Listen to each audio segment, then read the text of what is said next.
They just turned 7. Okay, they just turned 7 August 29th. And let me see here. I'm just gonna try. Yeah, Manisha, I haven't used Zoom in a long time, so that's why I was a little kind of all over the place, but I'm glad we're able to get started here. Looks like we got a fair number. So I'll continue with my introduction. Manisha had asked me to come forward and do a presentation about this thing's kind of in my way here, sorry. About middle childhood development with a glance in AHEO teaching. So this was an old presentation that I had did in my psychology 2250 class. It was about lifespan development. um, what really interested me in this topic was the fact that I had 6-year-old daughters at the time, and they just aged into age 7. And throughout that being a mother of twin daughters, they were saying, "Oh, it gets easier when they get older." But I noticed as they were getting to be this middle age stage, there was a lot more emotions, a lot more coping, a lot more compassion that was had to go into this development. Being a First Nations children, like I come from a family of 10 siblings, and within those 10 siblings, we had dad there, off and on, but he was always the provider, the hard worker. We had mom there. um, Most of my mom lived a sober life, but I know that the effects of my dad's cycle or addiction, I noticed it kind of shut her down. She wasn't really there emotionally for us. So it was kind of a really learning stage for myself when I had children of my own. I had to learn to, put that compassion in there and try be the best mother that I could be.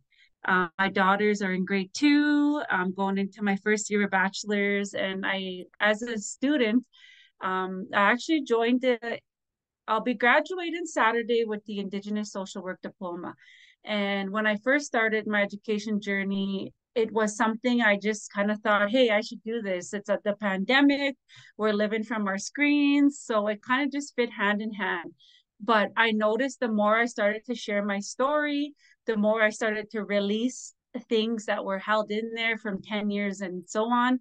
I noticed that the education journey started to become my healing journey. Um, this year, Manisha, I know you asked where am I employed. At the moment, I'm currently unemployed. I'm a full-time student. I found that the program was very triggering.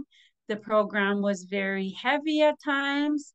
And I think a lot of it was just learning to understand why we have these cycles and patterns in our families.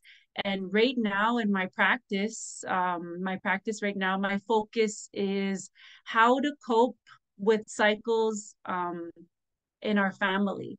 For example, I could reflect on my younger sister. She's a mother also, but a little younger than me. I'll say 30 or so.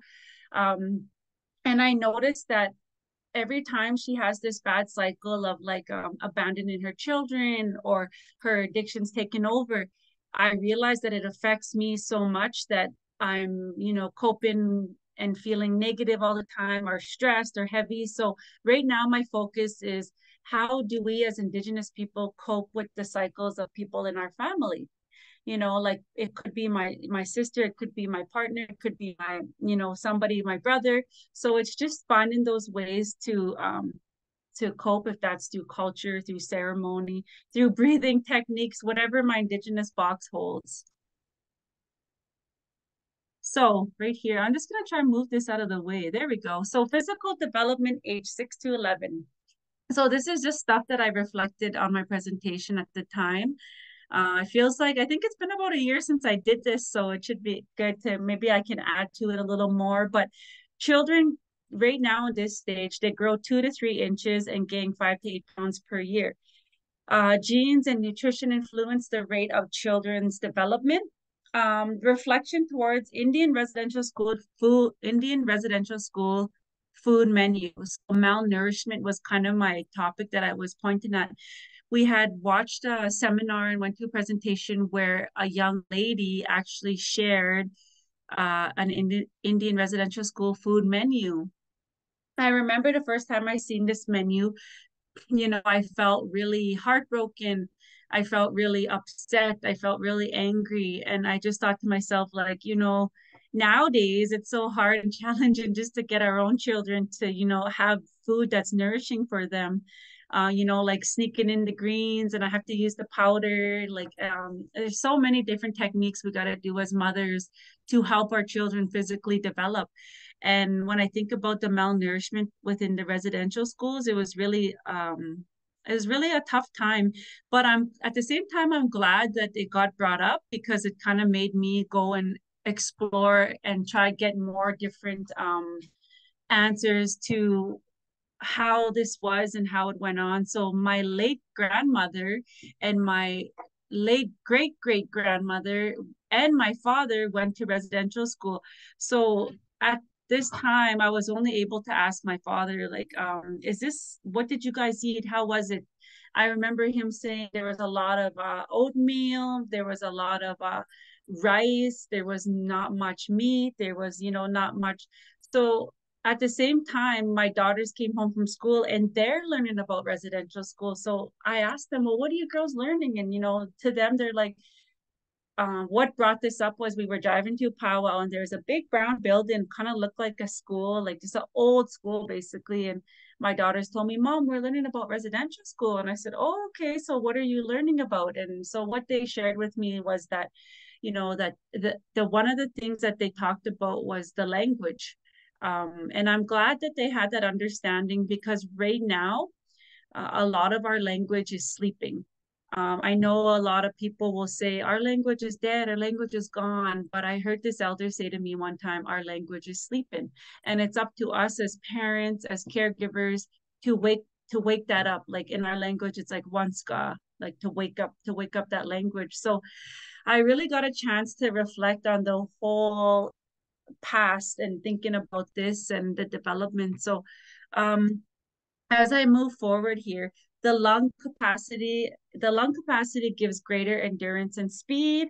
Hormonal change happens at this stage. It's the beginning of the process. So this is pretty interesting because I noticed that, like, yes, the hormonal stage is really pre started because I noticed with my own children and working with other children that, being compassionate and making that time to help deal with their emotions is so valuable and so important. And that's one thing that I can honestly say I'm struggling with it. There's days where it's like wanted, there's days where my daughters are like, yes, I want to hug.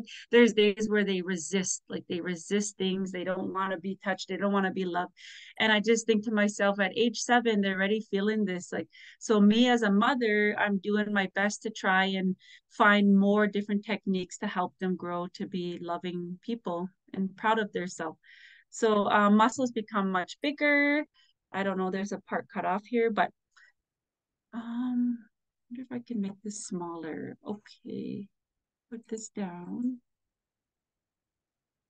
Cognitive development. The brain at this stage is open to learning and new experiences. So they enjoy the new experiences. This is where new neurons connections form. Children begin to remember very specific details of events within their lives. The stage of learning, thinking, and solving with longer attention span. So their learning is they're very eager. They understand things through past experience. This is one of the best times to keep the children learning their first language. So when we get into the Nahio perspective, I'll elaborate a little bit more about about our first language. But I find it really interesting that they understand things through past experiences. So I think a lot of the compassion and the hugging and loving, I think that part, yes, it's a focus of mine. But when I really think about the past, my daughters will bring up, let's say, traumatic events. They'll bring up things that had happened in the past, whether that's like loud voices or, certain things that might have traumatized them at a young age. I remember my daughter was almost 1 year old, still in the crib. This was a time in our life where, where I didn't understand the harm and effects of the residential school, of the past, traumas that went on with our people. And it was really hard for me to understand why, why does dad want to go and, have drinks and abuse it? And why do the children have to go through this experience, So my mother had actually adopted my brother's son. And when he first came into the family, because the mother just, she was kind of lost in her addiction. She just wanted almost basically, I don't want to say wanted nothing to do with the child. She just knew that she wasn't in the right place to care for my nephew. So when we got my nephew, little things like taking a cup and putting it down, he would just cry and yell and scream like, so loud. And we kind of puzzled it together that he might have came from an environment where there was loud voices and this was something that was normal to them. But when I think about my daughters, my daughter was, they were turning almost 1 years old, and they couldn't, she couldn't speak as clear as her sister. She didn't have that clear vocabulary. So as we got old, as we got to grow more with it, I thought of the traumatic time where dad did come home and he was loud, and we, when we thought about it, we took my daughter to equine therapy, and this was so incredibly healing for her. She slowly started to talk. She slowly started to get her, her vocabulary. And there's just certain things we have to do as parents, especially coming from this traumatic, I almost want to say culture or identity that we're being raised in.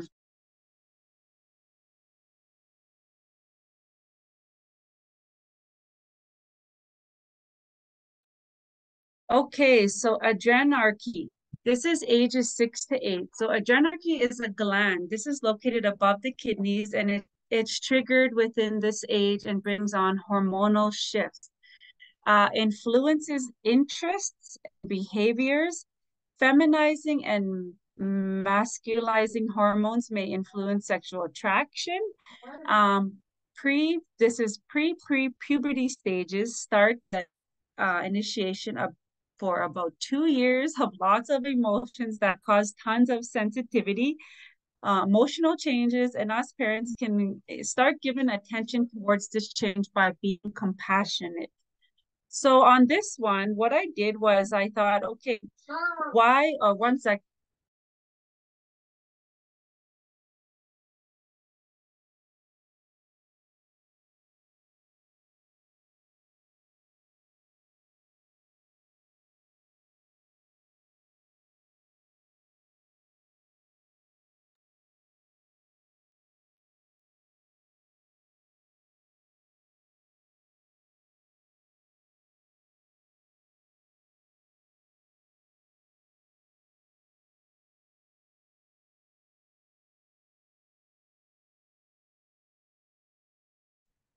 Okay, so pre-puberty stages start the initiation for about 2 years of lots of emotions, cause tons of sensitivity. Emotional changes, and us parents can start giving attention towards this change by being compassionate. So compassionate, why is it important? So increased compassion can lead to improved parent-child relationships. So that's one of the things that I feel that as we grow and learn to understand our children and ourselves, I feel that it's very important. Part of having that healthy relationship is finding ways on why being compassionate into ourselves and to our children is important, especially when we're trying to strengthen the connections.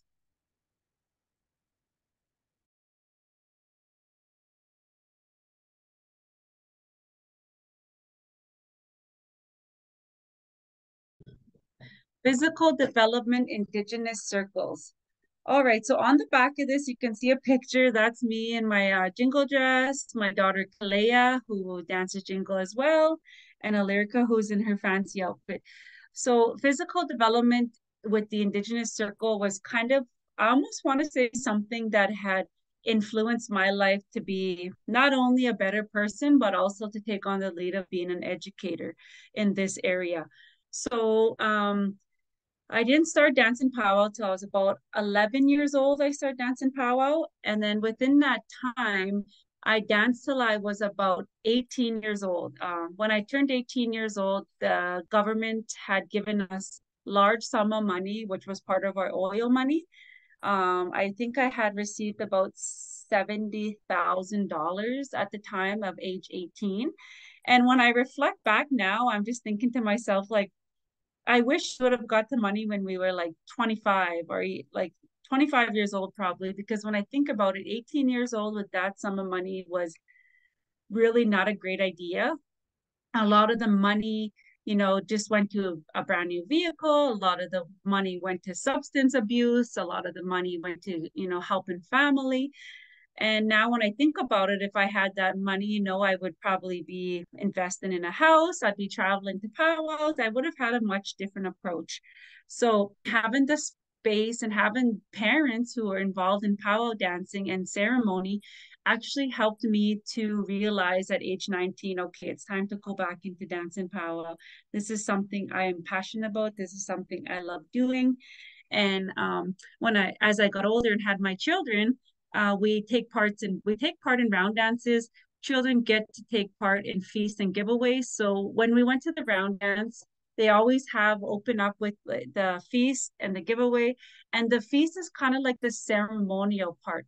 The feast is really important because I noticed as I was growing, elders were telling me that a lot of times they feel like the male role is left out, like it's, there's not enough attention for the males. So what they did was when you take the males and the females to feast, it's kind of actually a learning experience through their vision and also oral. So when you're there at the feast, the kids are observing, they're watching, they're wondering who this young guy is serving them food. They're wondering what are the elders doing as they're praying, so they're learning and observing as they're taking part in these feasts. And there's feasts that come in many forms. They have feasts at round dances, they have feasts at powwows, they have feasts a lot of times if it's like a ceremony, if it's a loss of a loved one or if it's a memorial. So there's many opportunities for the children to learn about this area. Now, powwows, youth get to get engaged, dancing or not. This is the good thing about the culture movement. They still get to be around and hear the drum. Questions come up and we do our best to answer. So this is the stage where they're constantly asking, like, mom, why do they have that guy with the stick, or why do they have feast, or why are they smoking a pipe? So this is where we answer these questions the best that we can. And a lot of times as a parent, there's certain questions I didn't know. And this is where we learn about protocols. Some of you may have utilized protocols, whether that's given a tobacco to your elder and seeking knowledge, or whether that's maybe you have a presenter coming in that's going to speak about Indigenous ways, and you as an individual would give your protocol on behalf of your company, on behalf of yourself. And that's the best thing about the culture is we can get answers through that simple little gift of protocol, which is tobacco, the natural tobacco. I order mine online because I know a lot of days now the elders, they kind of don't really prefer to get pack of cigarettes because of all the chemicals that are in there. So I just order mine online. Um, One thing that my daughters still are going to learn about is the sweat lodges. We learned about the teepee teachings. The good thing about this area, Treaty 6 territory, is if you go out west to Pigeon Lake, they have a lot of culture camps. If you go to Musquecheese, there's a lot of culture camps. The more I did see some by Enoch Cree Nation, there were some culture camps. Within the city, I seen there were some culture camps. So these culture camps for youth, especially at this age, are very important, especially when learning about those teepee teachings. And then as we grow, we learn you're gonna get questions like, okay, hoop dancing. Why are these people dancing with hoops? What is the purpose of it? Okay, so as you grow and as you learn to help facilitate the Indigenous ways and the circles, you're gonna notice that there's gonna be a lot of questions coming up. And I feel that when that happens, if you know of any elders within the area, that's the best way, or even Indigenous person, like an adult, give them tobacco and ask these questions. My understanding to hoop dancing was that it was a way of socializing, kind of similar to powwow, was a way of socializing. And it was also a form of bringing our spirit animals to life through that hoop. Connecting with spirit leads to self-love. A lot of times I ask myself, why do I dance powwow? When I went on my sobriety journey, I noticed that every time when I was dancing powwow, I had a loved one that was close to me, and it was actually one of my late uncles, and he was somebody who was always that person who would just share knowledge with you. You wouldn't even have to ask, and I think that's why I got a close connection with my late uncle, was because having my mother closed off and not knowing how to cope with the toxic traits of another person, like it was really good to have that uncle in my life who would just naturally talk my ear off about culture, about identity, about language, about things, that taking care of yourself, taking care of your home, like these things. So when I lost this person, it was really hard for me, but what helped me was that dancing powwow. I remember going to the powwow. You guys, I don't know if I should have put a picture of Muscatchews Bear Park, but I was dancing there, and I remember every single time the powwow drum would start, like they would hit the drum, and I kept thinking and thinking of this late uncle. He just kept coming to my mind only when I would dance before the drum would start. And I remember asking an elder, okay, why does this happen? Is he here with me? Am I not letting him go to heaven? Like, what's going on? So they told me that when you're dancing powwow, you're connecting with the spirit. And a way of grounding our inner selves is to be able to live a much more fulfilling, balanced life. So at the bottom here, I said they are watching us and protecting us. So I'm dancing here. I had to do a photo shoot for Peace Hills Trust. Um, when I seen the picture, I right away I had that connection again. Like, this totally reminds me of my late uncle. And when I put all the hands going around like this, I had a late Gookum who was so knowledgeable, who passed on. I had another late Muslim. I had another late Gookum. I had a few aunties who passed on, and uncles. So when I put the hands like that, it's kind of like when I'm dancing powwow, it connects me with the people that had passed on. Another thing that I was trying to do was help children who are not really connected with identity, but to help them learn to understand that in our culture, death was not a sad thing. Death was a gift. Death was a way of life. Death is a part of us. And it's really triggering when children are, somebody close to them passes on, or, in my family, when we lost a loved one, they would cope through like negativity, they would feel heavy, sometimes they would substance abuse. So just trying to find ways to help people grieve in a healthy way, and to understand that in our culture, it's a ceremony. We have a ceremony for grief and loss, but it's just not to let it control your life, where your life is almost feeling like depression or not worth living.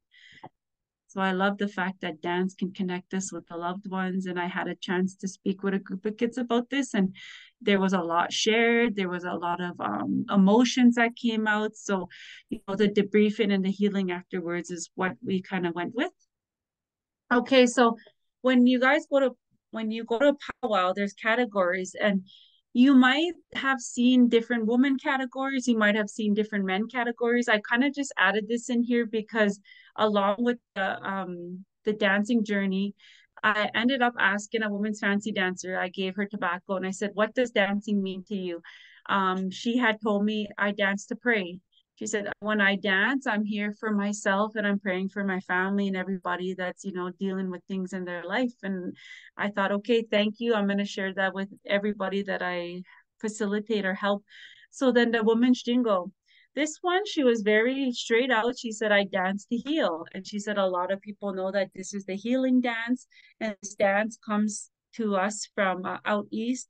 And it's meant to one thing that really stuck to me about this woman's jingle dancer was she told me that when a person is dancing jingle in front of you and you hear the sound of like the cones, if you're dealing with grief or turbulence in your life, you watching that jingle dancer is giving healing to you, and not only you, but to your family. So I thought that was really interesting. I remember I'm a fancy dancer. I dance women's fancy at heart. But when my daughter got interested in jingle, I started to dance jingle here and there. And before I danced jingle, I remember just sitting there and hearing the sound of those cones. And it was so hypnotizing. It was so, so beautiful. But I remember feeling that healing like just by watching. So I was really glad that this jingle dancer who danced a majority of her life shared that with me, that if we are people spectating and we're watching a jingle dancer, we're getting healing for ourselves and our family. And I just found that to be such a blessing. Woman traditional. As I was dancing, I told you guys that my mother wasn't really, my mother helped my dancing. She bought me the supplies to bead, she bought me the material to make the dresses, but she never really came to the palace and took part. So as I was growing in this circle, I ended up finding and meeting a woman traditional dancer who became my powwow mother, who I seen at every powwow, and it felt like it was just like that missing piece. And I asked her, like, powwow mom, what is woman traditional to you? And she told me it's to dance for the generations to come. So if you go to a powwow and you're watching grand entry, you're gonna notice in the grand entry the women's traditional are coming in first because they're highly respected. They're part of that helping the generations. They carry all the heavy burdens and they dance and they lift up these burdens to help us. Men's fancy. This they dance. When I asked this guy, he was actually my father. He told me, I dance for life longevity. My dad, my brother Cleveland actually had his first son. My dad had girls, girls, girls, girls, girls, granddaughters, and my brother had the first boy, and he is 4 years old now. So my dad's going on 4 years of sobriety, and he's still a men's fancy dance at age 60. So when my dad said I dance for life longevity, I think he's a living proof. Men's grass dance. I asked this fellow. This was really interesting because it was during the pandemic where we had towels with the masks on. He said I danced for health, mental health, and well-being at that time. That's what his purpose was. Men's traditional, they dance to be warrior, protector, and men's chicken, they dance to entertain. So right here, I'm just gonna show a quick little clip, and what it's called is connection to identity through dance. So let's see if I can get this on here. If not, we might have to find another option. Do, do, do, do.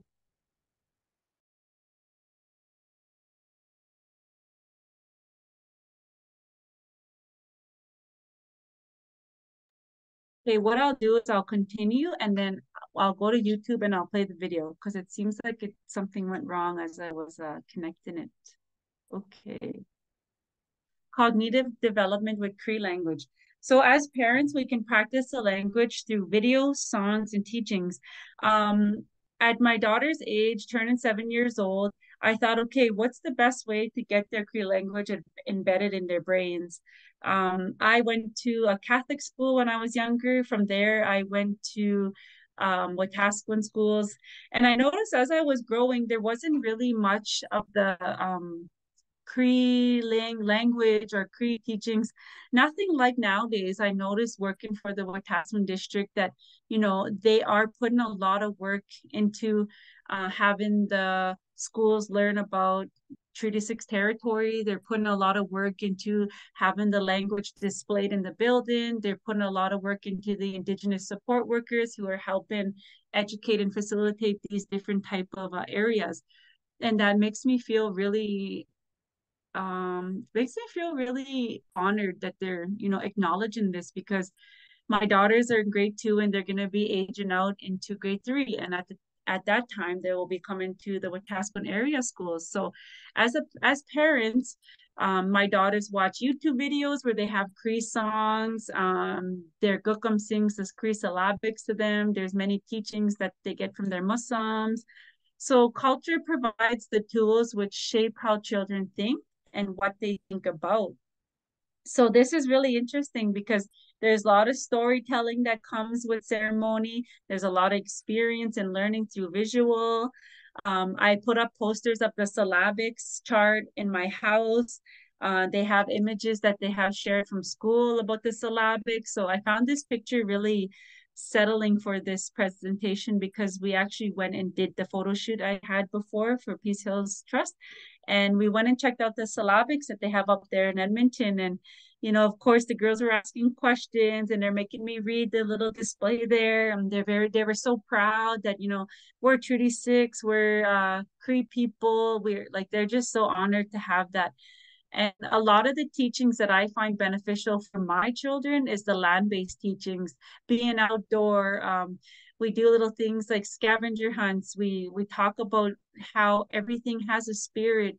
We talk about all of these teachings that come from our Nehio teachings. One thing I found that's really soothing and relaxing and helping is the sewing and beading. So being mindful of our thoughts is one thing that's really good for the girls.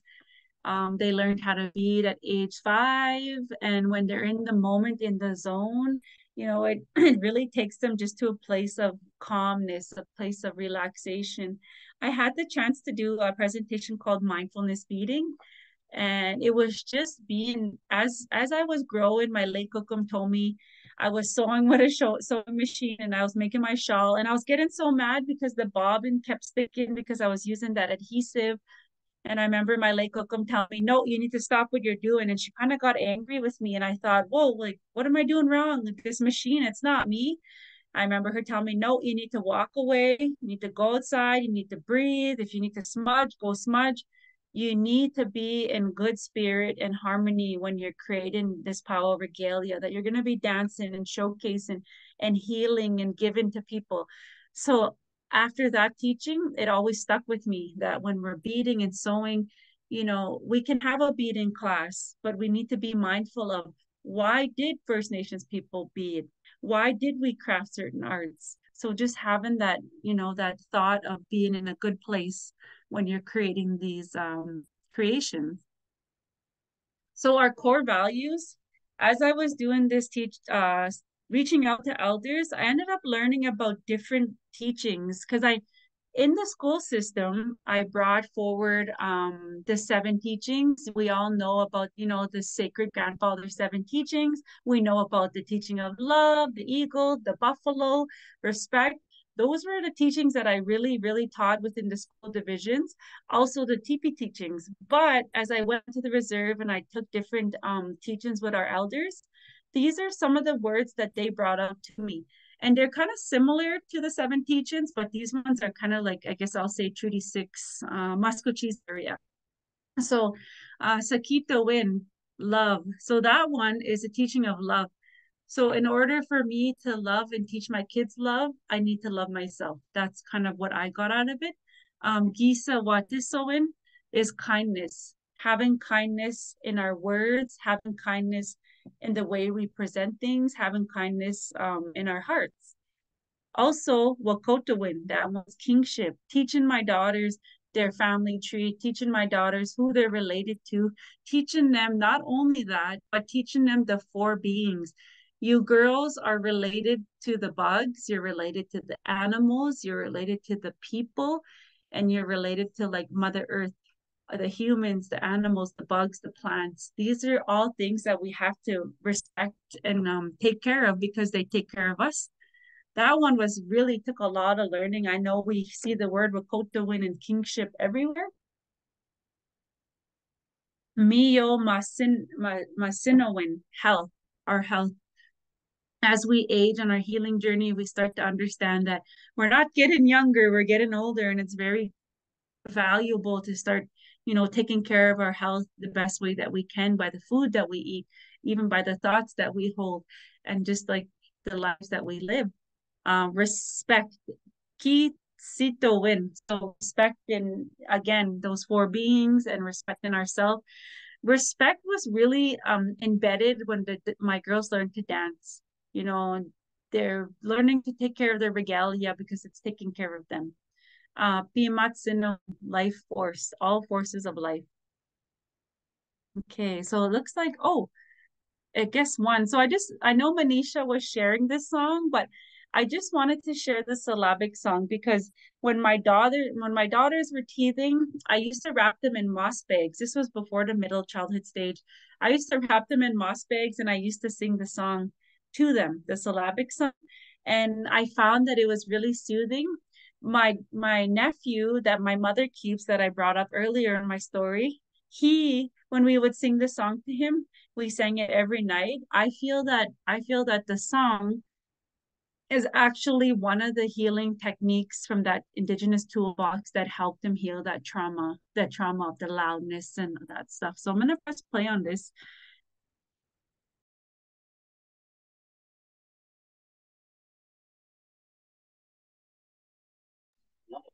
Manisha, can you hear that? Give it 1 second, no? We cannot hear it still. How about now?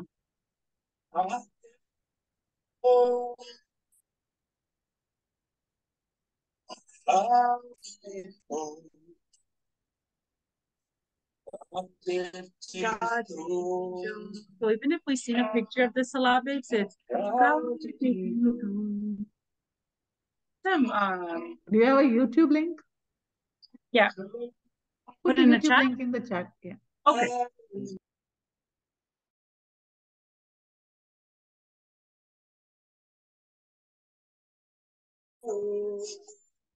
But you can see the video, right? We can see the video, yes. Okay, I'm just gonna rewind here 1 sec. Oh, there. Oh, here we go. Okay.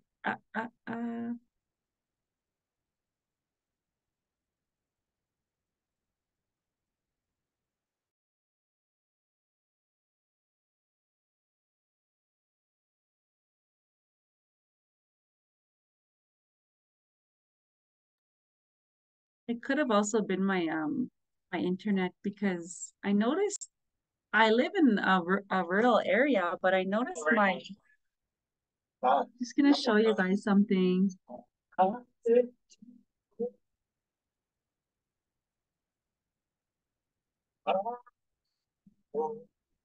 at the video. The little baby, her feet were moving and she was smiling. Like it's almost like when she was such in harmony. Now I'll see if I can get the video up there. I might have to search it, but I'm just gonna go to learning through experience, rites of It was passage, working, and Karlene. It was oh, working, was so it? just play again. Yeah. Okay, good, nice. See I just love the baby's reaction. It's a minute, so if it's working, let's play it.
Karlene, put the link for us in chat.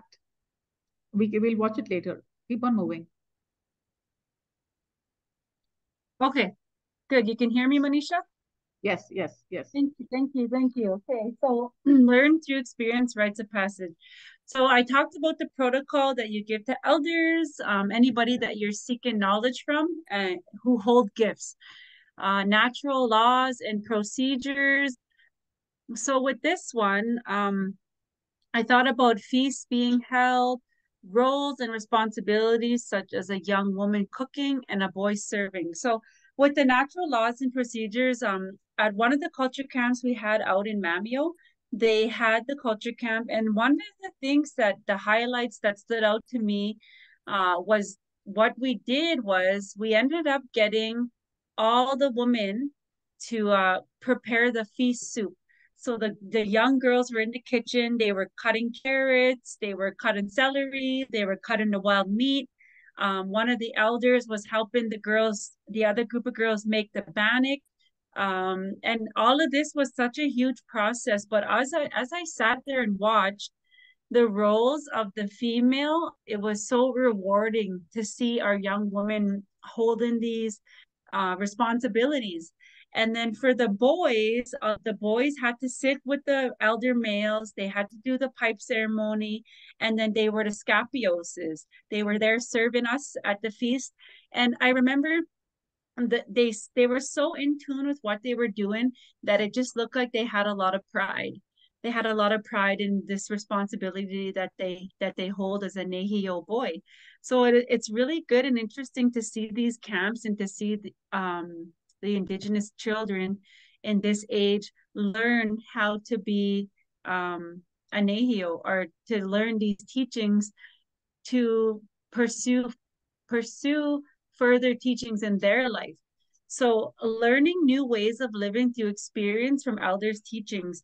So when I got the chance to, this is my references. Okay, I'm just gonna stop sharing because I wanted to see if I can get that YouTube video up after.